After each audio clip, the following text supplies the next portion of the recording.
possível sim nós estarmos aqui emancipados, termos amigos em outros países, porque a gente sabe que a língua, que a cultura não é empecilho para o espírito. A comunicação entre os espíritos não é falada, é pelo pensamento. Então a gente pode sim ter amigos em outros países, a gente pode se reunir, a gente pode ter reuniões, participar de reuniões em outros países, em outros planetas, como a gente viu aqui. Para o espírito não há barreiras. Então nós temos essas relações que são possíveis, temos acessos e nós estamos juntos pelo pensamento. O espírito não precisa, o espírito ele não tem corpo. Né? Nós falamos porque nós temos os órgãos aqui apropriados para a fala. Mas os espíritos não precisam disso. A comunicação entre os espíritos é por pensamento. Então a gente vê que liberdade a gente tem. A gente tem que saber aproveitar, né?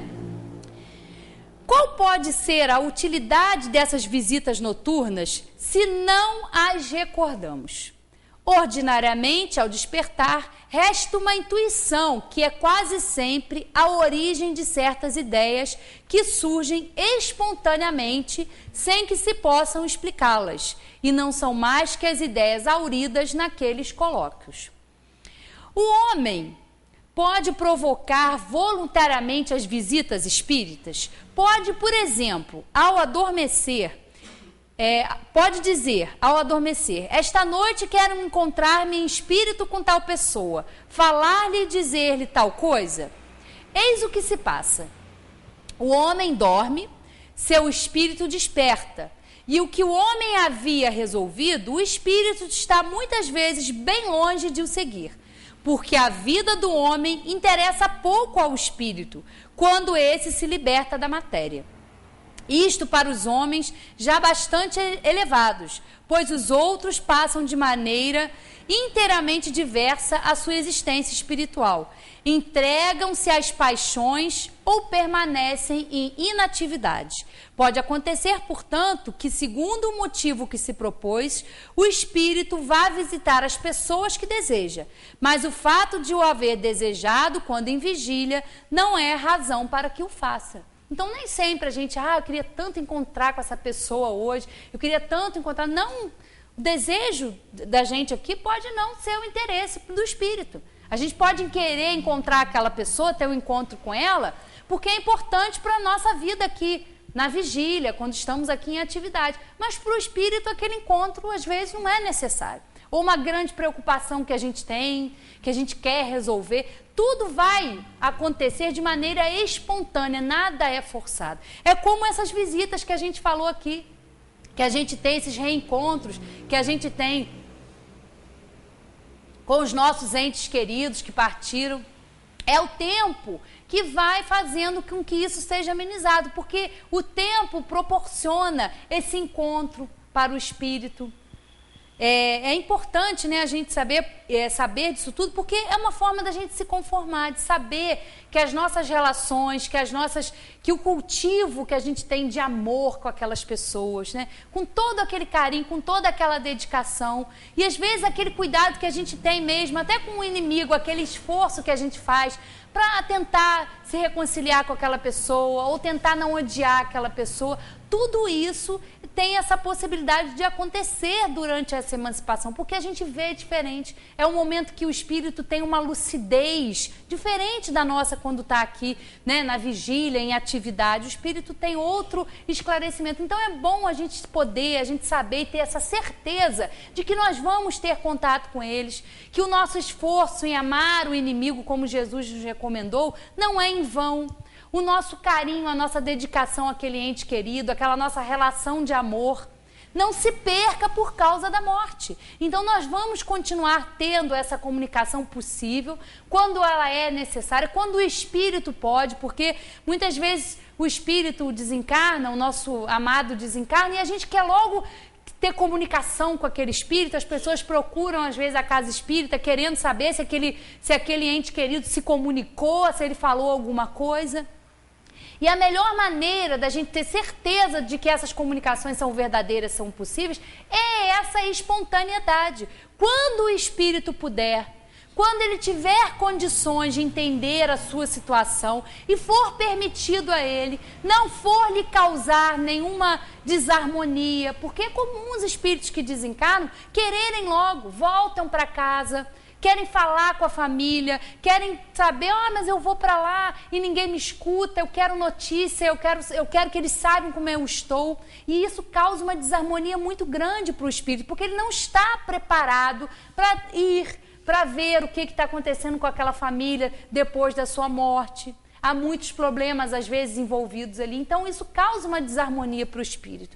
Então, essas visitas, elas são permitidas quando há um bem para aquele encarnado, quando há um bem para aquele espírito também que vai poder, passando, às vezes, por fases, passando um tempo do seu desencarne, poder compreender, dependendo do seu entendimento, do seu merecimento. Então, há todo um critério para que essas visitas aconteçam, que a gente possa ter contato com esses queridos, porque às vezes a gente, na ânsia de querer se comunicar, a gente prejudica muitas vezes, a gente causa uma perturbação nesse espírito que precisa do momento após o desencarne, precisa repousar, precisa se restabelecer e ser mostrado a ele. Quantos desencarnam e precisam compreender a sua situação e não compreendem, não sabem que desencarnaram, porque se veem vivos, se veem sentindo, passando por tudo aquilo, mantém essas sensações, né, de que o corpo ali, se sentem ainda doentes, se sentem enfraquecidos, porque conservam as sensações que tinha quando estava encarnado. Por isso é necessário esperar, por isso é necessário orar por esses irmãos, pedir a Deus, pedir aos amigos espirituais, ao seu anjo da guarda, que o auxilie, que o instrua e que ele possa receber essa ajuda. E é a ajuda que esses espíritos recebem numa reunião mediúnica, por exemplo.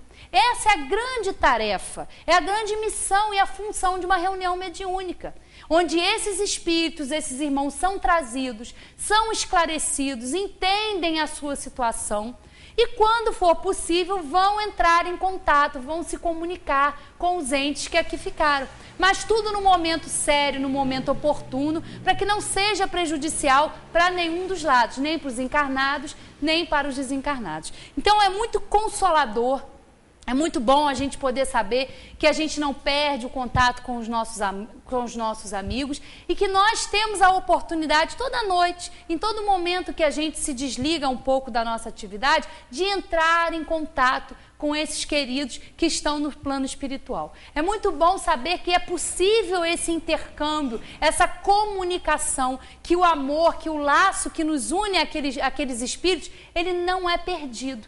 Há só um momento em que Deus sabe por que acontece, em que nós ainda estamos aqui e que eles já tiveram que retornar, continuam nas suas atividades no plano espiritual, aprendendo, se esforçando, vindo quando possível nos auxiliar. Porque às vezes um ente querido nosso desencarna e a gente acha que ele já sabe tudo, acha que ele pode tudo, quer pedir ajuda e às vezes ele não pode ajudar, se sente, fica desesperado. Então tenhamos calma, tenhamos paciência, que o momento oportuno da gente ter contato com esses queridos vai chegar. E isso deve acontecer de forma espontânea e não provocada. Porque às vezes, quando a pessoa vai, às vezes com essa ânsia de querer uma comunicação, um espírito brincalhão, mistificador, que não tem compromisso com a verdade, não tem compromisso com aquelas pessoas, pode se passar por esse espírito.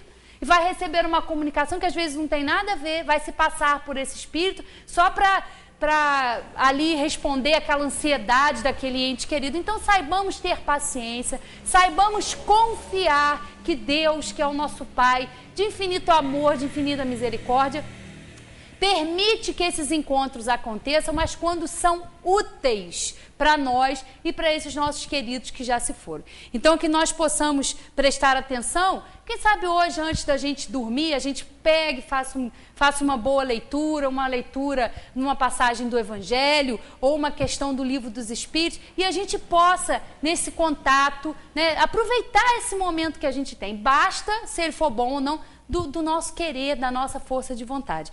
E vamos procurar ver se a gente lá na hora do sono não vai querer procurar confusão, né? Porque a gente às vezes não faz aqui, mas vai fazer lá. Boa noite a todos e muito obrigada.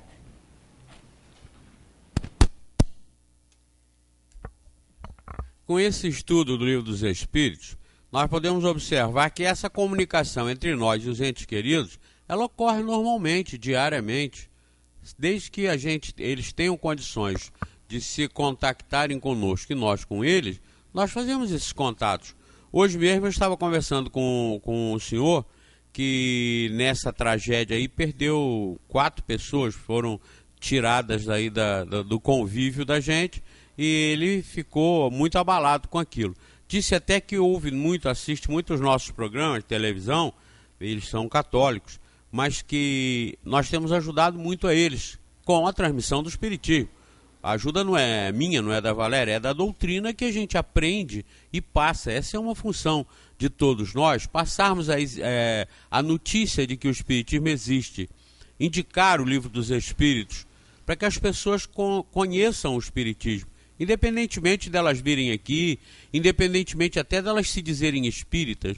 O importante, e isso é caridade, nós todos passarmos aquilo que nos consola, nós passarmos para os outros, porque pode ser uma alternativa de consolo também para outras pessoas que estejam precisando.